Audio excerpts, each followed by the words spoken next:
likely a position you don't want to have when you have no time on the clock, because you can see the dilemma here. You have a unprotected knight on c3, but you have million of squares to go for. And unfortunately, in this example, only one square doesn't lose the game. Let's check out what squares I'm talking about, and let's already find the rules of tactical indicators together, where we can already sense that there might be an issue about a certain choice. So we have the knight on c3 attacked by the rook. We have, of course, a quick move we can eliminate, like rook b3 or rook c1, because the rook is really dependent on protecting the b8 promotion square. So there is no way the rook can do any other job. For example, like rook b3 loses on the spot. You can even choose whether you take on c3 or play b8, but in both cases you are winning the game. So that's why we can rule out rook b3 quickly, and rook c1 is the same. We promote on b8. So that means we speak about the knight. The knight can go to d1, to a2, to a4, to d5. These are the four most logical moves. b5 we see immediately doesn't work because of b8, so we can rule out that one. And knight e4 is silly, as we can take. The same for knight e2 is silly because we can take it. So that leaves four moves to go for. And now imagine you don't have time on the clock. What to do? When you have no time on the clock, you should use your intuition. And with no time on the clock, I mean like something around 30 seconds, 1 minute, because it won't give you enough time to get the right decision by calculation. But maybe by intuition or by ways of tactical indicators, this can really help you to find the right move out of intuition. Let's check knight d1. With knight d1, we see the rule that rook and knight are in one row, and knight and king are in one diagonal. In one file, I'm sorry. So that means already that with knight d1, we create two tactical indicators or tactical weaknesses. That means after knight d1, there are already like two candidate moves for white which we should pay attention to. This is rook e1 and rook d3. We will get to them later. I just want to show you how you can quickly feel or maybe rule out, when you don't have the time to calculate, what you shouldn't do. So knight d1. The other option is knight d5. This looks actually not so bad from the intuitional point of view, because the king protects the knight, but this also gets black into trouble in terms of, the king and the knight are in the d file. That's one issue. So there is some pins with rook d3 concerned. And another thing, which is maybe not so obvious, is the fact that b7 and d5 are also in the same diagonal, and there might be something about bishop g2. So from the tactical point of view, knight d5 also creates two tactical indications which are not beneficial for black. Now we listed the tactical problems about d1 and d5 square. Let's go to a2. a2 actually is a square which is unprotected. Same for a4. At the moment, it's not a problem, because it's not like that the rook can use the fact that a2 or a4 are unprotected, because it's not related to the pawn on b7 at the first glance. The knight on a2, however, doesn't have much future perspectives, because only c1 and b4 square, but b4 square can never be taken, as then we lose the control of b8. So that means only the c1 square is available, and once the knight goes to c1, we have the issue of the rook and the knight in the same row on the first row again. So something like rook a3 might be annoying. And that gets us quickly to the fact that knight a4 looks like the safest moves when we use the weapon of tactical indications, because after knight a4, okay, the knight is unprotected. However, the next square the knight aims for is c5, a perfect square to attack the pawn on b7 and also to be protected by the king. Also, knight a4 turns out to be the right move, but as I said, in order to find it, you can calculate everything, what we will do now. But if you don't have time, then actually using the weapon of identifying tactical indicators or like weaknesses which you create by yourself by choosing a certain move is helpful for sure. Okay, let's go back to knight d1. Knight d1 we already discussed, because there is the issue about like the pin with rook e1, and there is the issue of the check on d1. So that means, for example, here after knight d1, we can see already like two problems connected to the move. One problem is I can probably just give a check on b8.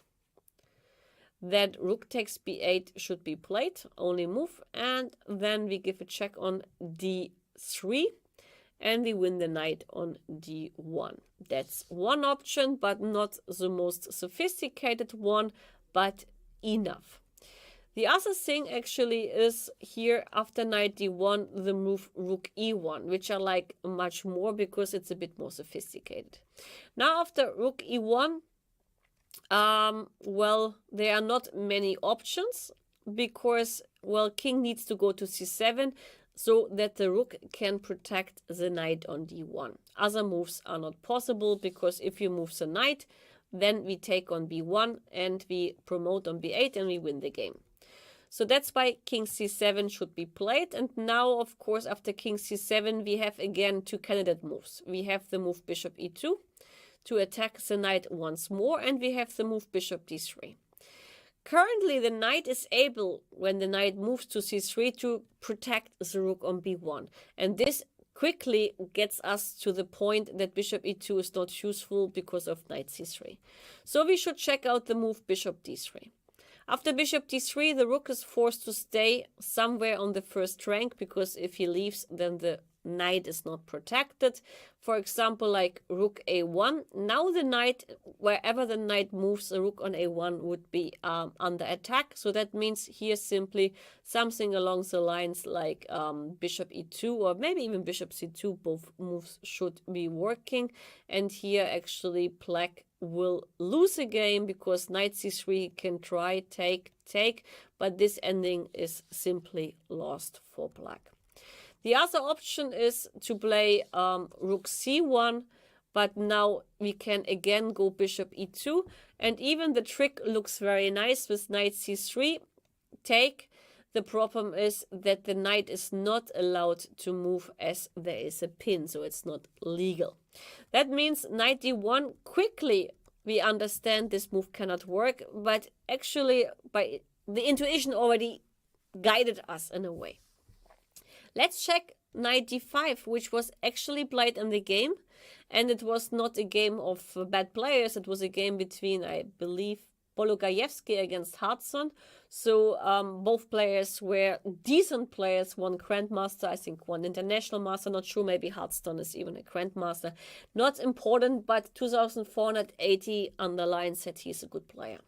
He played knight d5. Probably he must have calculated also rook d3, which is obvious, but he didn't see much of a problem when he goes out of the pin, because currently the bishop is also pinned. One easy thing which doesn't work is rook takes b7, because now we see the issue about knight and rook on one diagonal. That's why I even said that the b7 pawn together with the knight on d5, two pieces or pawn and piece are in one diagonal. It doesn't matter of what color. There always might be issues, and here the issue actually is visible after rook takes d5, take, and bishop g2, and white wins. So probably Hodgson here believed that king c6 is solving the issue, because now it's very difficult for white to get out of the pin, because even if I play something like king h2, The problem is now that white is easily able to take on b7, because if you take on d5, we have a kind of Zwischenzug with a check. So we give a check, we take the rook, and maybe even we win the game. But king takes d5 once again wouldn't work. So king h2 is not possible, and probably this was a moment when he missed white's move. When we think logical, we need our bishop to join the party. Without the bishop, we cannot use this powerful diagonal. Also, we know that the rook on b1 does have a lifetime job, because b8 promotion would definitely be a problem if the rook loses the control. Now we need to find an active way to solve the issue about the pin. We checked king h2 as one option, but this is not very active because it doesn't do anything. Of course, we can play b8, which is active, but then actually if black takes, we play bishop g2, we can protect the knight, and even the resulting pawn ending I'm not losing because I'm just back in time. So this is not an issue. b8 also doesn't cause trouble to black. So what is left is another move which is not easy to see but logical. How can we stop the pin? And the question is really like how to stop it, and no matter if it looks ridiculous or not, rook d1 would be an option to get the bishop moving again. And the issue is here that if you take on d1, then we can promote, so the rook once again is overloaded.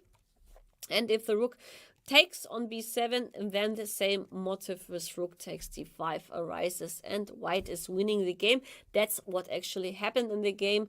And yes, Hudson lost because he blundered with knight d5.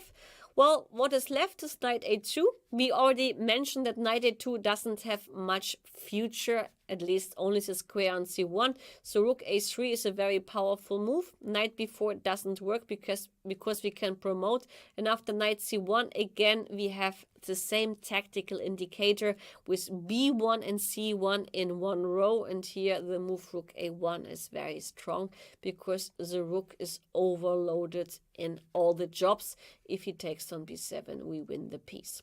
So the right move was knight a4, which was obvious when we looked at it from the tactical indications, which we already learned as a good weapon to limit the decision process. So knight a4 is actually really the right move. Sometimes, of course, it doesn't matter if you run into tactical indicators or not, because knight d5 was very close to be working. But in general, when you don't have much time and you have a lot of moves to check out and you cannot do it time-wise, then actually the weapon of, well, the decision process based on tactical indications is a really powerful weapon to lower the choice of decisions at the end.